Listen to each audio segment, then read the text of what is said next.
हरिओम. आजचा हा व्हिडिओ माझ्यासाठी खूप जवळचा आहे, कारण मी तुम्हा सगळ्यांशी एक आई म्हणून बोलणार आहे. आणि तुमच्यातली आई कशी आहे हे सुद्धा मी तुम्हाला सांगणार आहे, कारण मी कोणी वेगळी नाही, मी तुमच्यातलीच एक आहे. तुम्ही जे सगळं फेस करत आहात तेच मी फेस करत आहे. तर आजचा हा व्हिडिओ एक आई म्हणून तुमच्यातल्या आईला तुम्हाला ओळखायचंय आज, आणि आई पण जगत असताना आपल्याला काय करायचंय हे मी आज तुम्हाला सांगणार आहे. तर माझ्या आयुष्यातला सगळ्यात आनंदाचा कोणता क्षण असेल तर जेव्हा मी आई झाली. तो सगळ्यात आनंदाचा क्षण आहे माझ्या आयुष्यात.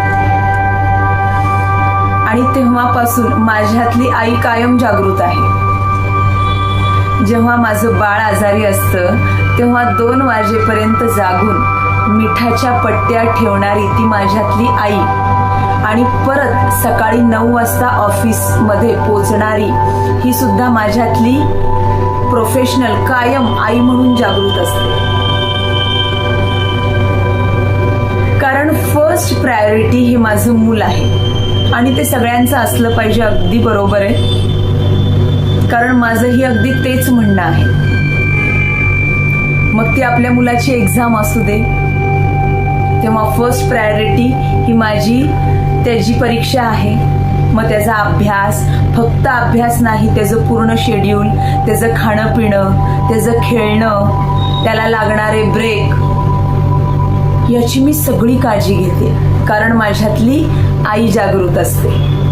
मग मी कायम थोडंसं माझ्याकडे दुर्लक्षच करते. कायम स्वतःला सांगते की तू मजबूत आहेस, तुला हे सगळं करायचंय आणि तुला कोणताही ऑप्शन नाही, आणि हे सगळं करत असताना तुला बाकीचंही सगळं सांभाळायचंय. मग ते स्वयंपाक पाणी असू दे, घरातली काही कामं असू दे, आणि तुझं ऑफिस असू दे, हे करत तुला हेही बघायचंय. पण हे सगळं करत असताना एखाद दिवशी सकाळी मला उठल्यावर वाटतं की आता माझ्यात काहीच त्राण उरलेला नाहीये. पण तरीही मी स्वतःला सांगते की तू मजबूत आहेस, तुला असं बोलण्याची सुद्धा मुभा नाहीये, तू छान स्ट्रॉंग आहेस आणि तुला सगळं करायचंय. पण एखाद दिवशी मला उठू वाटत नाही, तो थकवा मला खूप जाणवत असतो की आज मला रेस्ट हवी असते. मला आज नाही वाटत आहे की मी ऑफिसला जावं, आज मला वाटतंय की मी पडून राहावं, मी खूप थकलीये. पण आपण असं बिलकुल स्वतःचं ऐकत नाही, नेहमी ती धावपळ करत असतो, कारण तेच की मी एक आई आहे. तर आज मला तुम्हाला एक आई म्हणून सांगायचंय की आपण या शरीराचंही थोडंसं ऐकूया.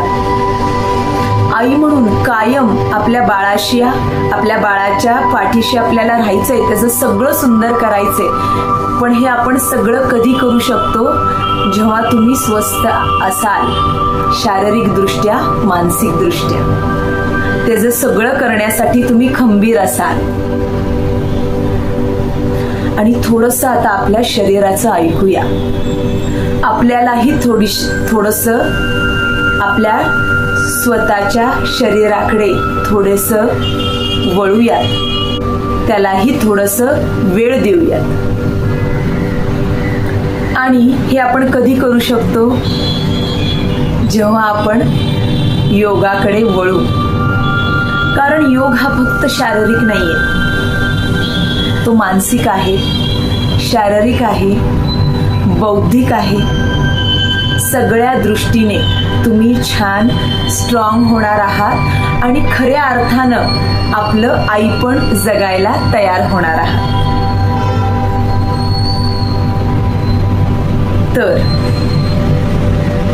अशाच तुमच्यासारख्या सगळ्या आयांसाठी मी सुंदर वर्कशॉप घेऊन आलेले आहे, एक आई म्हणून. कारण मला तुम्हाला एक आई म्हणून स्ट्रॉंग करायचं. तर तुम्ही सगळ्या जणी माझ्या वर्कशॉपला जॉईन होणार आहात, आणि मला तुम्हाला सर्वांना पाहायचंय त्या वर्कशॉपमध्ये. ते वर्कशॉप कम्प्लिटली फ्री आहे आणि आज त्याची लिंक मी तुम्हाला कमेंटमध्ये देणार आहे. त्या कमेंटमधल्या लिंकला तुम्हाला क्लिक करायचंय, आजच रजिस्टर करायचंय आणि हेही सांगायचंय की आज तुमच्याशी कनेक्ट झाला का, तुम्हाला तो कसा वाटला आणि असेच व्हिडिओ तुम्हाला ऐकायला आवडतील का. तर नक्की कमेंट करून सांगा. हरिओम.